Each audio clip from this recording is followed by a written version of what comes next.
Let's talk about Superman. After seeing the trailer for the new Superman movie, it looks like it'll be alright.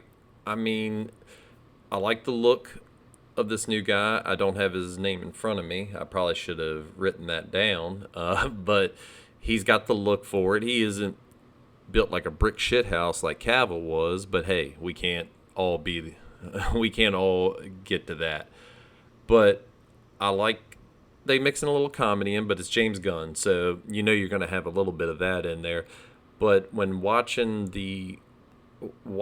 him play off of the Lois Lane character, that seems to be really good. I mean, the interview scene that they put in the trailer really puts into perspective how Superman is really trying to do good and everybody's kind of shitting on him for it, and he doesn't know what to do because he feels like he's doing the right thing, but everybody's hating on him for it because it's not the way they would have it done. But they also do not have the ability to fly from point A to point B in a millisecond or be able to hear conversations half a world away. I mean, what do you do with that? And he can solve a lot of problems if they would just work with him instead of against him, but he's different and people hate different.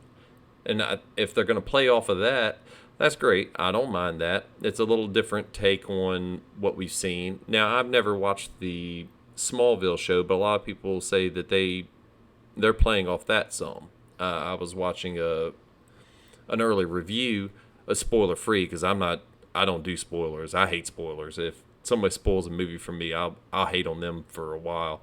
So that's I'll steer clear of all that. And the trailers seem to be tasteful. It's not giving away anything other than a lot of characters that are popping up into the world. Guy Gardner, I always like Nathan Fillion. I mean, yeah, I didn't too long ago finish watching Castle with him, and I loved that show up until the end. I mean, the end seasons were a little different. They changed that up, but we're getting off topic when we get into that. And I like him in pretty much everything I see him in.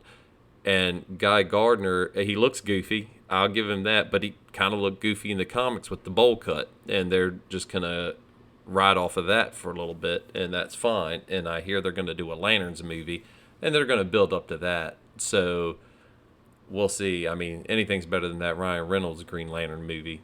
I could do a whole spiel on that one right there. I like the Cavill Superman movies. I know a lot of people give them hate.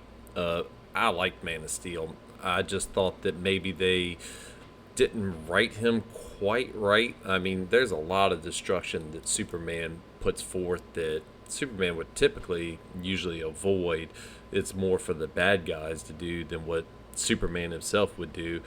I don't really like how they portrayed Paul Kent in that movie either. But as far as actually the visuals, Henry Cavill has the look for it and definitely the build for it. I just want a better Superman movie. I think that Cavill could have stuck around and done another movie, but they rushed it so much. I mean, bringing Doomsday into it so early on into the story, I just think was a huge mistake. And throwing the Justice League in there, they were trying to copy Marvel way too much. Marvel's its own thing. You don't need a giant cinematic universe and everything to tie to everything and all the little references. You can put those in there. That's fine. Put your references in. But at the same time, you can't have an entire movie revolve around references. It just doesn't make any sense to do that, especially with a lot of viewers who have never read the comics or anything like that. You're going into the death of Superman, which I believe was the 90s, and when I was a teenager is when that happened, and that was a big deal. I think they're trying to recapture how much that captivated everybody, but they never built to it. They rushed right into it. I mean, they did Man of Steel, Batman v Superman, and Superman's dead. Second movie he's in.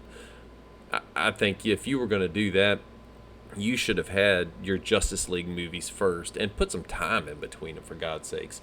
You're going to pushing those out one after another. And Wonder Woman, the first Wonder Woman movie was great, and Gal Gadot, hey, unless you're gonna just make a terrible character out of her, which they did in the second one. I mean, I couldn't even watch that movie. Uh, you know, using Chitara as the bad guy and some sort of wishmaster. I didn't even get that stuff. And renounce your wishes. I mean, that shit was ridiculous. Why would you? It didn't even make any sense. I think they just needed something for Pedro Pascal to do, and thought that maybe just showing his face was going to bring more people in. I, we've oversaturated Pedro Pascal. I don't like most of the stuff he's been in recently. I liked The Mandalorian for a while, up until Book of Boba Fett, and they, instead of giving us a Boba Fett story, they turned it back into a Mandalorian story. I know they're tied together in some ways, but Boba Fett could be a character in and of itself. He doesn't have to be tied to Pedro Pascal's character. Yeah, introduce him. That's fine. But give him a break. I know with everything I was saying, it sounded like I didn't even like those movies, but I actually did enjoy them. I'm one of the few, I guess, that did. I think there's some other people out there that agree with me. Just, there were some writing decisions that were poorly done. Not everybody, I mean, there's so many good things about that. I enjoyed the relationship with him and Lois Lane. I like how the two things that he focus on are Lois's voice and heartbeat and his mother's. I think that those relationships were good. I just don't think they gave Superman enough to do. They focused on so many other characters, especially in Man of Steel and Batman v Superman. They focused more on the Batman side than the Superman side of that. Superman, I know that he's a really hard character to write because he's essentially a god on Earth. He can do so many things. I mean, his powers are almost limitless. I mean, especially when you start bringing Christopher Reeve Superman into it, and every time there's a problem, there's a plot device that shows up that has him take care of it. I mean, he fucking turned back time by flying around the world a couple times. I mean, how much more plot device do you need to undo the bad things that happen? I think you need to let the bad things happen. And I thought that everybody bitched about him killing Zod at the end of it. I was fine with that. I mean, and the anguish that he showed with having to do it, I think was perfect. And Henry Cavill can really act. He's very good at it, and I enjoy watching him on film. I mean, I liked him in The Witcher. And there's another role. They should have let him keep going with that. I mean, they kept fighting him and fighting him. The man, he's a dork, a nerd, just like the rest of us watching this stuff. Let him go. Let him do what he wants to do. Let him cook, as they say. He's got it. He wants to do it justice. And studios fighting him on that. And I don't know if it was the studio, the director. I don't know what the problem is with that.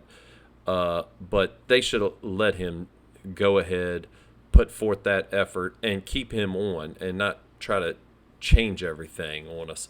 It was a great show that they let fall into the dirt because they wanted to change things that the fans don't want changed.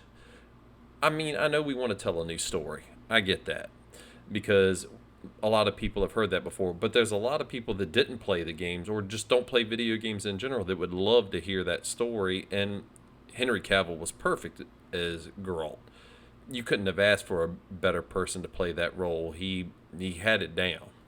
I guess more or less what I'm trying to say isn't that I like the movie so much as I like the actors in them, especially Henry Cavill.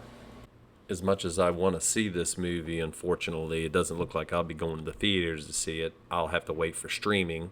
Hopefully it doesn't take too long to end up on HBO, but I think this movie that's where it's going to get this big push. It is going to thrive on HBO Max, and that's where I'm going to see it, and that's where I plan on seeing it.